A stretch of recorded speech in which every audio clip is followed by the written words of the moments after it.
అసలైన విషయము ఎప్పుడు బయటపడుతుంది?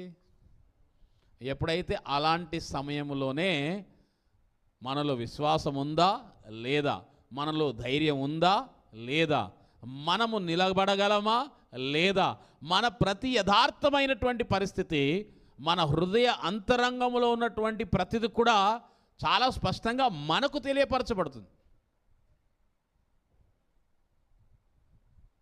అది మనకు అర్థమవుతుంది.